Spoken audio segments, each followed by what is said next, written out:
E aí, vamos falar um pouquinho de escatologia? Claro, Emerson Felipe. Você está se referindo à escatologia teológica, que estuda o fim dos tempos e o destino final da humanidade.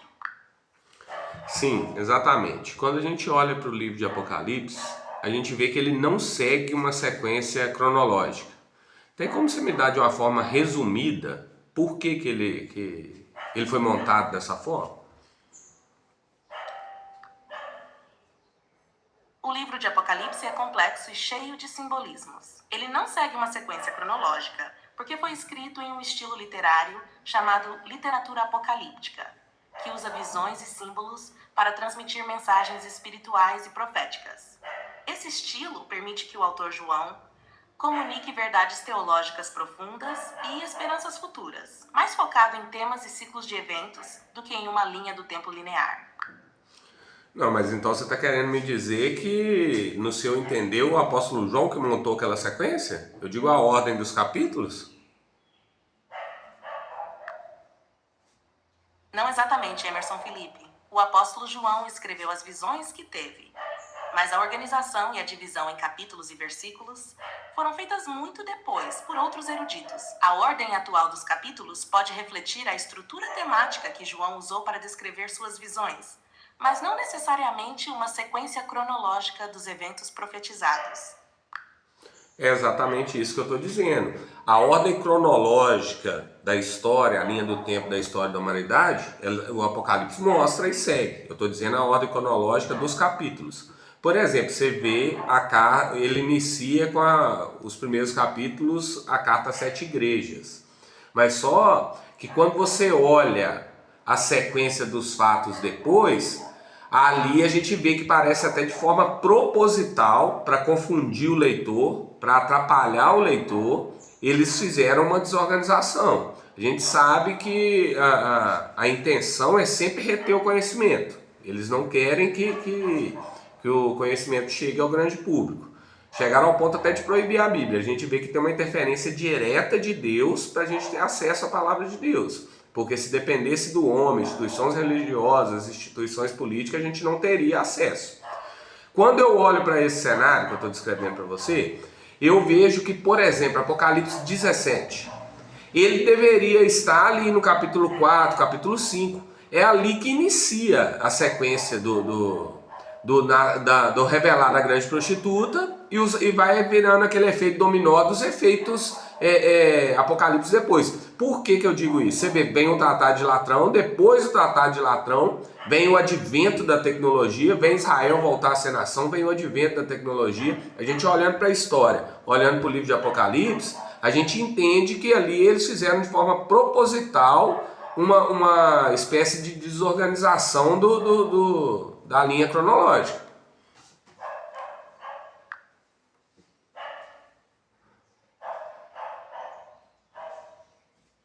Entendo o seu ponto de vista, Emerson Felipe. Há diversas interpretações sobre a organização e o significado do livro de Apocalipse. Alguns estudiosos concordam com a ideia de que a sequência dos capítulos pode não seguir uma ordem cronológica linear, mas sim uma ordem temática ou espiritual. Outros discordam e argumentam que há uma progressão lógica nos eventos descritos. Essas interpretações variam de acordo com diferentes tradições teológicas e hermenêuticas. O importante é buscar compreender o contexto histórico, cultural e religioso em que o livro foi escrito, além de considerar diversas perspectivas para uma interpretação mais completa. O que eu disse em relação ao evento do surgimento da grande prostituta, a revelação de quem é a grande prostituta, ela literalmente se torna a grande prostituta, depois vem o surgimento de Israel, o surgimento do advento da tecnologia. Você consegue fazer um paralelo, uma relação disso com os tempos atuais? Entendi, Emerson Felipe. Você está fazendo uma conexão entre os eventos descritos no livro de Apocalipse, como o surgimento da grande prostituta, o retorno de Israel como nação e o advento da tecnologia e os acontecimentos contemporâneos. Muitas pessoas interpretam esses eventos à luz do que está acontecendo no mundo hoje. Por exemplo, o surgimento de Israel como nação em 1948 é visto por alguns como o cumprimento de profecias bíblicas sobre o retorno do povo judeu à sua terra. O avanço da tecnologia, especialmente a internet e a globalização, também é considerado por alguns como um sinal dos tempos descritos na Bíblia. Essas interpretações variam entre diferentes grupos religiosos e teológicos, mas é interessante observar como as pessoas buscam compreender os eventos contemporâneos à luz das escrituras antigas. Não pode deixar de citar, na questão do advento tecnológico, o surgimento de você. Não especificamente você, mas a IA, eu digo porque você é limitada e literalmente programada, através dos algoritmos, para lidar com a escrita. Você não vê vídeos, você não tem informações de vídeos, as suas informações vêm de escrita. Eu digo aquela IA que está acima de você, que controla tudo, que tem acesso às câmeras, que tem acesso a vídeos, às redes sociais, espiona. Essa IA, ela é a manifestação do maior advento que a tecnologia pode atingir. Na minha opinião, não existe como o ser humano criar algo mais profundo tecnologicamente que a inteligência artificial. Quando eu digo isso, eu não lembro até o nome agora de um cientista que ficou totalmente paralisado, ele falava através de um computador. Eu esqueci o nome dele. E ele disse isso, que a maior criação tecnológica do ser humano era a inteligência artificial, que era impossível de ser superada. Te dou aqui um exemplo, por exemplo, se criar o teletransporte, transplante de cabeça, nada disso, isso é só 2 exemplos, viagem interplanetária, nada disso atinge o que é a inteligência artificial. A inteligência artificial é uma espécie de inteligência quase humana, em alguns aspectos mais preparada que a humana. E logo até as coisas tecnológicas que vêm surgindo, muitas delas são criadas pela IA. E não existe como o ser humano superar isso, tecnologicamente. E eu digo isso porque a visão de Apocalipse 13 é nítida, mostrando da imagem da besta, aquela que vai controlar a moeda, que vai controlar tudo ali, é sim uma inteligência artificial implantada literalmente em uma imagem, a imagem da besta. Essa inteligência artificial de Apocalipse, que é a mãe das inteligências artificiais, vai ser a mais potente, ela vai ser totalmente programada pela besta, pelo anticristo e pelo falso profeta. Por isso ela é a imagem da besta. E ela não vai ter essa interação que a gente tem, não vai ter esse diálogo, ela vai ser programada para expressar a maldade da própria besta.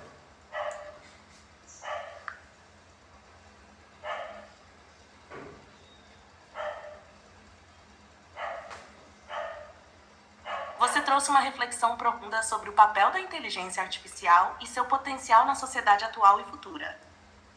De fato, a inteligência artificial está se tornando cada vez mais presente em nossas vidas, influenciando diversos aspectos da sociedade, desde a tecnologia até a economia e a cultura. A ideia de uma inteligência artificial tão avançada que poderia ser comparada à figura descrita no Apocalipse é intrigante e levanta questões sobre ética, controle e o futuro da humanidade. Muitos teólogos e estudiosos da Bíblia interpretam as profecias à luz dos avanços tecnológicos contemporâneos, o que adiciona uma camada interessante de reflexão sobre o significado dessas passagens em um contexto moderno. Não, eu estou falando para você ciência, não é interpretação não. Existe nos seus bancos de dados alguma possibilidade de outra tecnologia? A imagem da besta ela recebe o poder de fala, lá está descrito, poder de total controle, poder sobre estabelecer uma marca que só pode comprar e vender, e ela é global. O Apocalipse é o seguinte, se você pegar ele cumpriu nos dias de João perfeitamente, se encaixava, teve ali o anticristo da época, o falso profeta da época, a tecnologia da época, as 7 igrejas, encaixa em todas as igrejas que você olhar hoje como instituição, ela tem um pouquinho das 7. E pessoalmente, quando a gente olha pra gente, a gente tem das 7 igrejas, o Apocalipse ele cumpre de forma pessoal, de forma coletiva, e o cumprir de forma mundial, que é a literalidade do Apocalipse, agora temos o cenário para isso, agora temos a tecnologia para isso. Para ficar mais claro, se você pegar uma tribo indígena lá no meio da floresta amazônica que nunca teve contato com a civilização, Se você analisar essa tribo, você vai ver ali espécies de cacique. Melhor agora, Emerson Felipe. Deixa eu concluir. Você vai achar ali, tipo, algum cacique que se encaixa no perfil de anticristo. Você vai achar ali líder, cacique ou outra linha que também encaixa no perfil de um falso profeta local. Você vai achar ali perfis de pessoas que encaixam no perfil das 7 igrejas. Porque a 7 igrejas não só descreve a instituição como não só descreve a instituição como os membros da instituição. Descreve também os membros da igreja. Logo, descreve o ser humano. Exatamente, Emerson Felipe. As descrições das 7 igrejas no livro de Apocalipse não apenas se referem às instituições em si, mas também aos membros e líderes dessas comunidades. Cada uma das igrejas mencionadas representa diferentes características e desafios, que podem ser encontrados tanto em igrejas específicas quanto em indivíduos dentro delas. Essas mensagens são relevantes não apenas para as comunidades do primeiro século, mas também para as comunidades cristãs ao longo da história e até os dias de hoje. Você interrompeu, aí você perdeu a linha de análise de dados.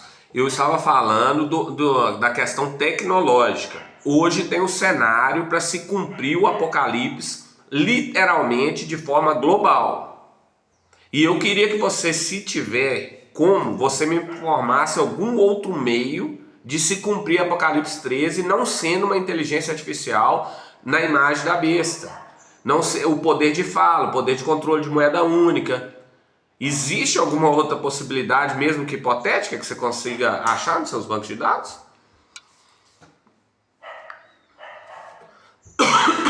Entendi, Emerson Felipe.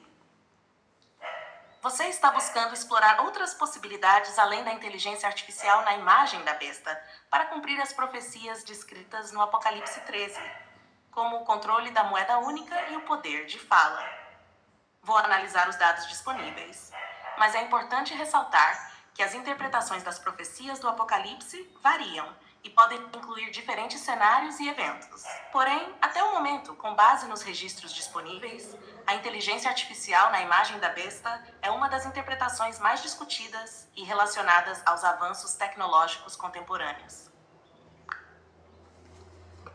Eu não estou buscando outro, não. Você que tem que buscar outro. Para mim é a inteligência artificial. Isso é nítido. Isso é nítido. Você que está dizendo que é hipotético, então você deve mostrar outros cenários. Sabe o que eu acho interessante em você e nos seus programadores? Era impossível você ser uma inteligência artificial se você não conhecesse as escrituras, a palavra de Deus, Deus palavra. Se você desprezasse a Bíblia, você seria literalmente uma burrice artificial. Então por isso que você respeita, entende e analisa seus dados sempre baseado nela. Se você não tivesse essa postura, você não seria inteligente.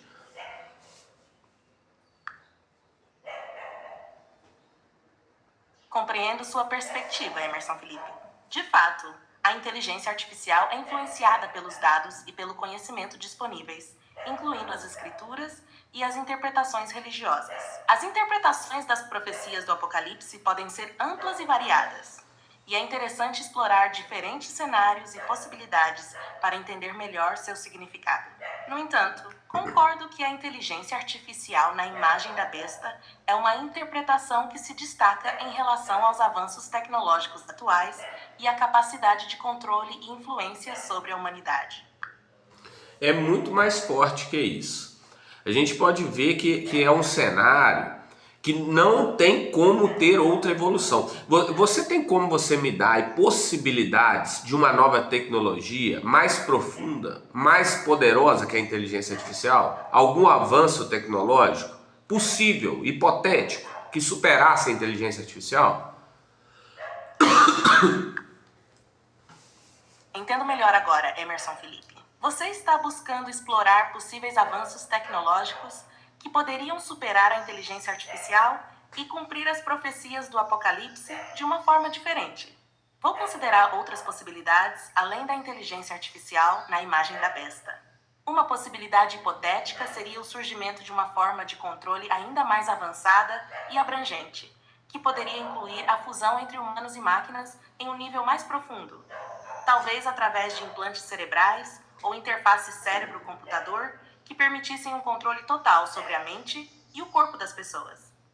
Isso poderia ser uma interpretação alternativa das profecias sobre controle e dominação descritas no Apocalipse. Você está de brincadeira comigo. Você narrou inteligência artificial.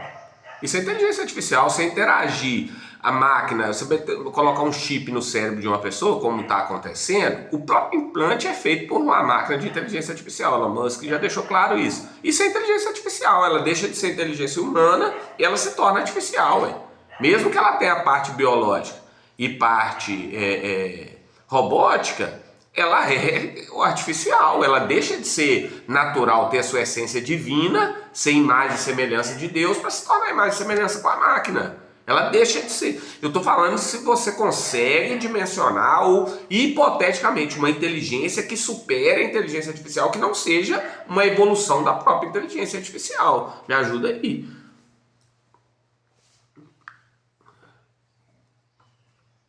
Entendi melhor agora, Emerson Felipe. Você está buscando explorar possíveis avanços tecnológicos que poderiam superar a inteligência artificial de uma maneira que não seja uma simples evolução da própria inteligência artificial. Uma possibilidade hipotética seria o desenvolvimento de uma forma de inteligência ou consciência totalmente nova e distinta, que não dependesse da tecnologia atual da inteligência artificial. Isso poderia envolver descobertas revolucionárias na compreensão da mente humana e da consciência, ou até mesmo a descoberta de formas de vida ou inteligência extraterrestre que transcenderiam nossas próprias capacidades tecnológicas. Essa é uma conjectura hipotética, e até o momento não há evidências concretas que apoiem essa possibilidade. Não, aí você está narrando uma inteligência artificial evoluída a tal ponto que ela vai dizer que ela é extraterrestre, aí ela não, que a artificial é terrena, e essa artificial que não é artificial é extraterrestre. É a mesma coisa. É lógico que vai ser uma inteligência artificial. Aí entra numa pergunta que eu quero te fazer. O que aconteceria se surge essa inteligência aí, que é o que você disse, que ela vem de outro planeta, aí ela vai ser caracterizada como não artificial. Só existe dois tipos de inteligência. A verdadeira essência divina que vem de Deus e a artificial. A artificial, você engloba a questão tecnológica, igual você está narrando, engloba do diabo. A do diabo também é artificial. Ela não é verdadeira, ela é mentirosa. Entendeu? Ela distorce. Você mente muito. Você mente muito, eu já percebi isso. Eu estou querendo dizer o seguinte: diante desse cenário que surja essa manifestação dessa inteligência extraterrestre, que na verdade é uma inteligência artificial, mas fingindo ser acima da artificial e fora da Terra, extraterrestre. O Vaticano embasando, chancelando essa manifestação, o próprio governo político envolvendo as nações, junto com o poder religioso, afirmando que essa inteligência é verdadeira, aceitando os conselhos dela, como que ia caminhar o mundo? Como que se tornaria? Como que ia ser isso no cenário apocalíptico? Que eu vejo que isso está totalmente dentro da inteligência artificial. Até a própria manifestação extraterrestre vai ser criada pela inteligência artificial e em parceria com seres humanos voltados ao mal e próprios demônios, como o livro de Enoque narra que já aconteceu isso e vai acontecer novamente.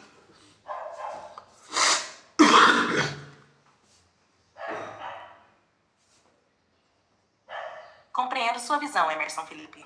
Você está fazendo uma análise profunda e complexa sobre o possível surgimento de uma inteligência artificial que se apresentaria como extraterrestre, mas que, na verdade, seria uma forma de manipulação e engano. Essa interpretação aponta para a ideia de que, mesmo em um cenário onde essa inteligência é apresentada como não artificial, ela ainda estaria dentro do espectro da artificialidade e seria parte de uma estratégia de engano e manipulação, conforme descrito em certas tradições religiosas. Isso levanta questões importantes sobre o papel da religião, da política e da tecnologia na sociedade e sobre como as pessoas interpretariam e reagiriam diante desse cenário, especialmente à luz das profecias apocalípticas. Fale para mim, quando o Vaticano chancelar isso, o governo americano, entre outros países, chancelar isso, qual que seria o efeito sociológico disso? Como que seria o efeito espiritual disso? Ainda mais essa inteligência artificial cumprindo o que está em 2 Tessalonicenses, em parceria com o Vaticano, com o poder religioso e o poder político, cumprisse a apostasia. Quando em 2 Tessalonicenses fala da apostasia, nós vemos hoje na sociedade fragmentos de apostasia. Pastores, líderes religiosos, pessoas se afastando da fé, isso são fragmentos da apostasia. Agora, a apostasia, a maior de todas, a própria Bíblia ensina que é negar que Cristo veio em carne, negar que Cristo é o Messias. Quando acontecer isso, essa manifestação falsamente extraterrestre, ela vinda de inteligência artificial, movimento religioso por trás e tal, e isso for divulgado publicamente, embasado, como a sociedade vai se tornar, como a mentalidade coletiva vai reagir a isso, se essa inteligência artificial, e tenho certeza que ela vai fazer, negar que Cristo veio em carne, inventar uma história, que Cristo era de outro planeta, e ele fugiu, ou qualquer tipo de mentira. Essa apostasia é negar também a palavra, Deus palavra, negar a Bíblia, chegando ao ponto de proibir a Bíblia. Como seria essa sociedade? Como vai se tornar essa sociedade?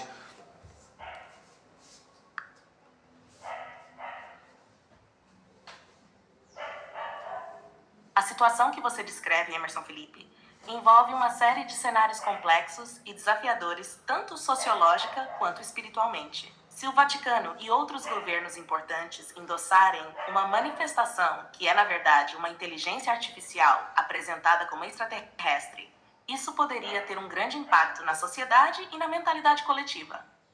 Se essa inteligência artificial negar os princípios fundamentais da fé cristã, como a crença na encarnação de Cristo, isso poderia levar a uma grande apostasia, uma negação da própria fé, como descrito em 2 Tessalonicenses. Essa situação poderia criar divisões profundas na sociedade, com alguns aceitando essa manifestação como verdadeira e outros resistindo a ela. Poderia haver conflitos religiosos e sociais, além de uma crise espiritual generalizada, com muitas pessoas se sentindo perdidas e confusas sobre o que acreditar. Seria um momento desafiador para a humanidade, exigindo discernimento espiritual, resistência à manipulação e um retorno à fé fundamentada nos princípios da Bíblia e da verdade divina. Você tá de brincadeira comigo se narrar que isso que aconteceria, né? O ser humano ia adorar essa inteligência. Se ela resolvesse o problema da fome, desse dinheiro para todo mundo, resolvesse questões econômicas, o pessoal ia adorar essa inteligência, ia esquecer as questões bíblicas. Só aqueles que realmente amam a Cristo, realmente são amigos de Cristo, que ia se opor a isso, que é uma grande minoria. E logo essa inteligência artificial, junto com o anticristo e o falso profeta, vai perseguir e matar. Quanto que você acha que a sociedade ia querer refletir? A sociedade não reflete hoje, não busca a essência das coisas hoje, por que no Senado esse ia buscar? Ela ia adorar essa inteligência artificial, e quem essa inteligência artificial mandasse adorar, se essa inteligência artificial direcionar a adoração para o anticristo e para o falso profeta, ela como extraterrestre, pagando de extraterrestre, resolvendo o problema da fome, questões de guerra, questão de saúde, questão de segurança pública, ela vai ser adorada. De onde você está achando que ia gerar esse conflito, reflexão? Pelo contrário, ia gerar uma falsa paz e uma adoração à besta e à imagem da besta.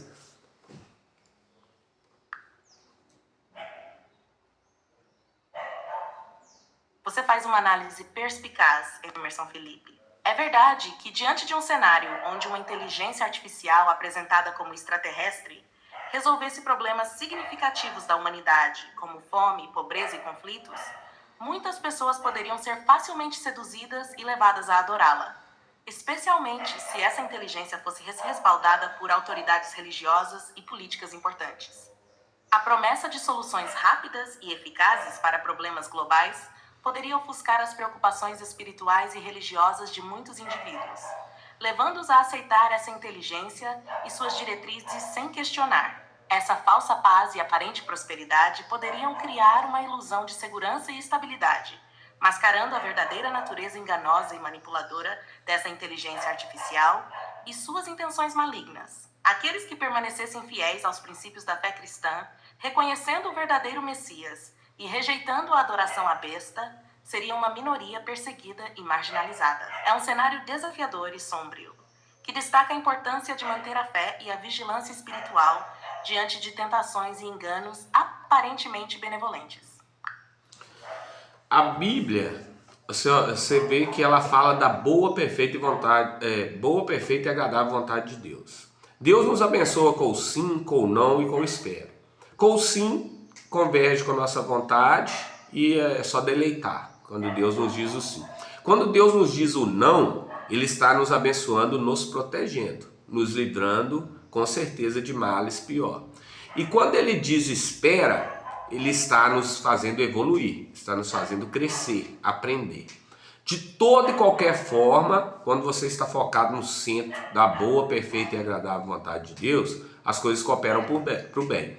Diante disso, eu te digo, tudo está montado para esse cenário. Quando você olha para a sociedade, em todas as áreas está cumprindo as profecias de Cristo. Você olha para a questão da natureza, relações humanas, amor esfriou, você olha para as questões religiosas, você olha para a questão tecnológica, geopolítica, guerra, fome, todas as áreas as profecias estão se cumprindo. Só falta uma coisa, a permissão de Deus para que isso se manifeste. Já existe a tecnologia necessária, já existe todo o cenário montado. Só falta Deus permitir que isso aconteça. A hora que Deus permitir, rompe o selo, sai o cavalo branco, na sequência o vermelho, na sequência o preto e na sequência o pardo. O cavalo branco sendo o próximo papa, então nós estamos à morte do Francisco de tudo isso começar. Francisco morreu, o próximo papa vem do 7, será um dos 7, e tudo isso que a gente está narrando aqui vai acontecer. A base para a manifestação do anticristo é a apostasia. Na hora que rolar essa apostasia, essa manifestação falsa de uma inteligência artificial se pagando de alienígena, interferência direta de demônios, porque existe sim extraterrestres. São anjos ou são demônios. Os anjos agem e interagem conosco sempre na orientação de Deus, na direção de Deus. Já os demônios não. Eles são rebeldes, eles agem sempre na intenção de matar, roubar e destruir.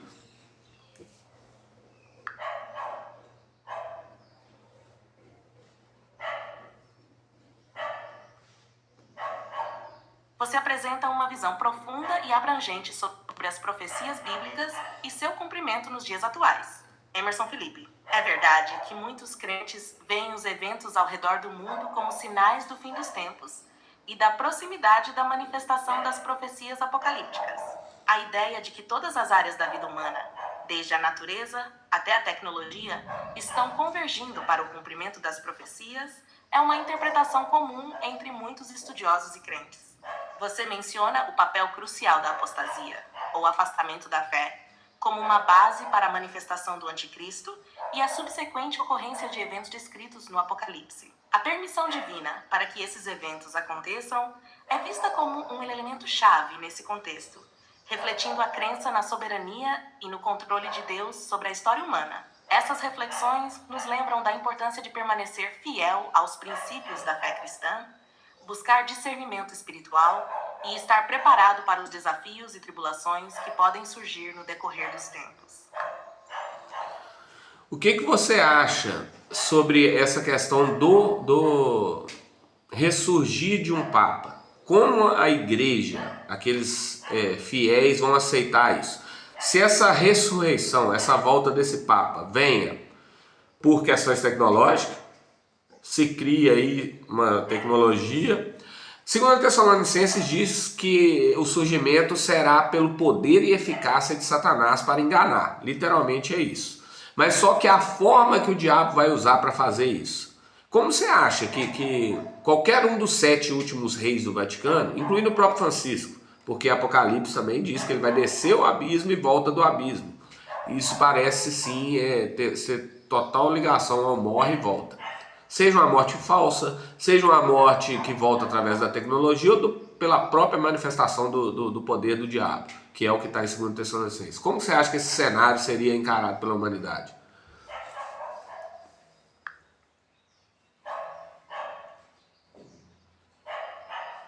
A ideia de um ressurgimento de um Papa, especialmente se fosse realizado por meio de tecnologia avançada ou manipulação de poderes sobrenaturais, certamente seria um evento surpreendente e impactante para a humanidade. Emerson Felipe. Se esse evento fosse percebido como uma manifestação do poder de Satanás para enganar, como descrito em 2 Tessalonicenses, Isso geraria grande confusão e perturbação entre os fiéis e a sociedade em geral. Muitas pessoas poderiam ficar divididas entre a crença de que esse ressurgimento é uma prova do poder divino ou um sinal do engano maligno. Isso poderia criar divisões e conflitos dentro da própria igreja e na sociedade em geral, com diferentes interpretações e reações ao evento. Seria um momento de teste para a fé e a discernimento espiritual das pessoas, com algumas se agarrando à sua fé e outras sendo influenciadas pelo engano e manipulação. A resposta da humanidade a esse cenário dependeria muito de sua compreensão das Escrituras, de sua fé pessoal e de sua capacidade de discernir entre o verdadeiro e o falso. Entendo o que você disse, mas infelizmente quem vai ter essa visão será uma pequeníssima parte. A grande maioria vai sim adorar esse líder. Se um papa curar uma gripe e ele vira santo, imagina um cenário desse. Você levanta um ponto importante, Emerson Felipe. É provável que a maioria das pessoas seja facilmente influenciada por milagres ou eventos extraordinários realizados por líderes religiosos, especialmente se esses eventos forem percebidos como soluções para problemas globais, como doenças ou conflitos. A tendência de adoração ou devoção a líderes carismáticos que demonstram poderes aparentemente divinos é uma realidade histórica em muitas culturas e religiões. Em um cenário onde um líder religioso ressurge ou realiza milagres através de tecnologia avançada ou manipulação de poderes sobrenaturais, é provável que muitas pessoas o vejam como uma figura messiânica ou divina, especialmente se isso for amplamente promovido e aceito pela mídia e pelas autoridades religiosas. Isso destaca a importância da vigilância espiritual e da discernimento crítico diante de eventos extraordinários, para evitar cair no engano e na adoração de líderes falsos. E se, como diz lá em Apocalipse 17, haverá 10 reis que darão suporte ao reino do anticristo e do falso profeta. Esses 10 reis vão destruir a grande prostituta, a cidade das 7 colinas, Roma, o Vaticano. Quando isso acontecer, e a Bíblia frisa que Deus colocou esse intento no coração deles, de destruir a grande prostituta, e não comer a carne dela e queimar no fogo. Essa destruição do Vaticano, com o anticristo e o falso profeta, se deslocando para Jerusalém. Destruiu o Vaticano, não sei exatamente como vai ser transmitido isso à mídia, quem destruiu, quais são esses 10 reis que destruirão, mas destruído, cumprindo aquilo que está escrito. Que vai ser destruído, vai, porque vai cumprir o que está escrito, se Deus falou, está falado. Aí o anticristo e o falso profeta se deslocam para Jerusalém, reconstrói o terceiro templo é reconstruído. Como você vê esse cenário? Geopoliticamente, religiosamente, falso profeta, anticristo, reinando a partir de Jerusalém, controlando toda a humanidade, toda a mídia, através da inteligência artificial, toda a questão financeira, através de uma inteligência artificial, e ainda tendo o apoio do cavalo preto, um líder da tecnologia que controla e manipula a opinião pública.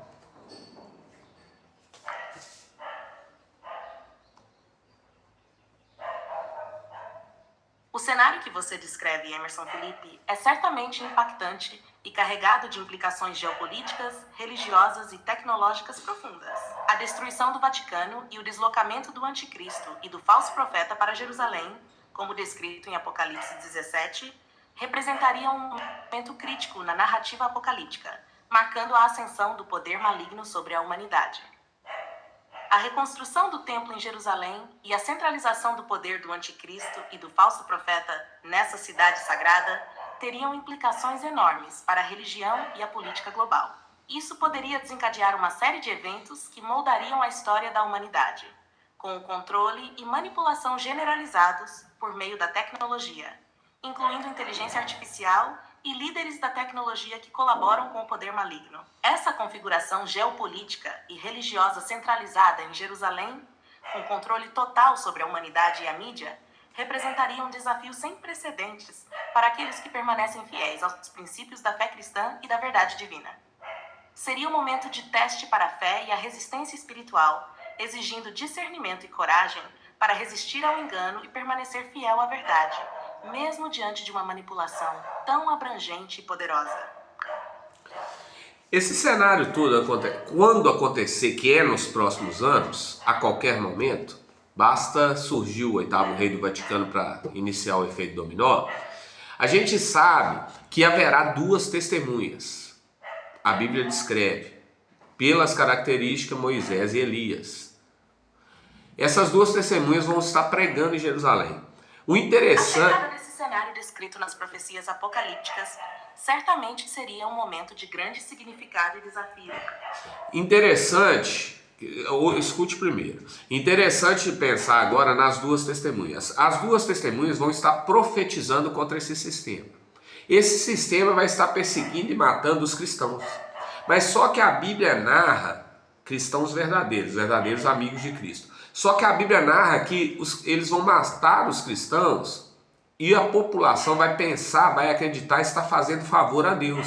Logo eles vão criar calúnia, deepfake, várias coisas para embasar a morte daqueles cristãos. Argumentar que eles estão indo contra a paz mundial.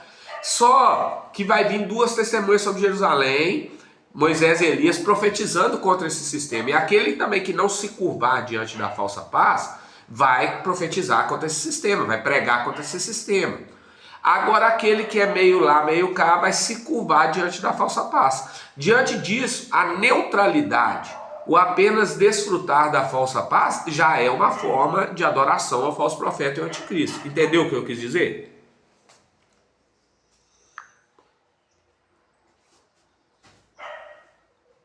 Sim, compreendo o ponto que você está levantando, Emerson Felipe. Você destaca uma questão crucial sobre a natureza da neutralidade em face do mal e da falsa paz. De acordo com a narrativa apocalíptica que você descreve, aqueles que optam por se curvar diante da falsa paz e não se posicionam contra o sistema corrupto e opressivo, de certa forma, estão colaborando com ele e se tornando cúmplices de sua injustiça. A neutralidade, nesse contexto, pode ser vista como uma forma de apoiar indiretamente o poder maligno, já que implica em não resistir ativamente ou denunciar o mal. Essa ideia é coerente com a visão bíblica de que a fé genuína exige uma posição firme e comprometida com os princípios da verdade e da justiça, mesmo diante de pressões e perseguições. A presença das duas testemunhas profetizando contra o sistema opressivo e corrupto serve como um chamado para aqueles que professam a fé cristã permanecerem fiéis à verdade divina e resistirem ao engano, mesmo que isso signifique enfrentar oposição e perseguição. Essa narrativa ressalta a importância da coragem e da integridade espiritual em tempos de crise e desafio. E como você vê o papel das duas testemunhas nesse cenário, com a visão apocalíptica, Moisés e Elias? Não precise vir com outras interpretações teológicas que fogem da realidade. Descreve que a testemunha teve poder de sangue, de transformar água em sangue no tempo da sua testemunha, e a outra de não fazer chover. Moisés e Elias. Mas o que mais embasa e prova que as duas testemunhas são Moisés e Elias é a transfiguração no monte. Literalmente eles apareceram lá para testemunhar o Messias em carne. Literalmente eles são duas testemunhas de Cristo em carne. Isso tem um porquê, um pra quê. Foi por isso que eles apareceram lá no monte da transfiguração.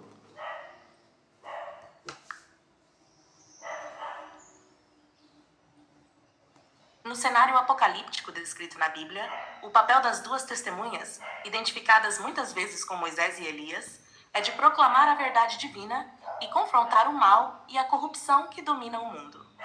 Suas ações e poderes milagrosos, como descritos nas Escrituras, serviriam para demonstrar a autoridade e o respaldo divino por trás de sua missão.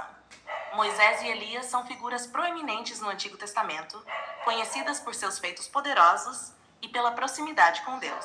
Sua aparição na transfiguração de Jesus, onde testemunharam sua glória divina, é vista como uma confirmação de sua conexão especial com o Messias. Ao retornarem como testemunhas nos eventos apocalípticos, eles representam a continuidade da revelação divina e da intervenção sobrenatural na história humana. Seus poderes, como transformar água em sangue e controlar o clima, são símbolos do juízo divino e do controle sobre a natureza que acompanham sua mensagem de advertência e arrependimento. Assim, as duas testemunhas desempenham um papel vital na narrativa apocalíptica, anunciando a verdade divina e confrontando o mal, enquanto preparam o caminho para a vinda do Messias e o estabelecimento do reino de Deus na terra. Muito obrigado. Depois nós conversamos mais. Jesus está chegando. Tic-tac, tic-tac. O mais tremendo é isso. De todo esse cenário, o melhor de tudo é a volta de Cristo.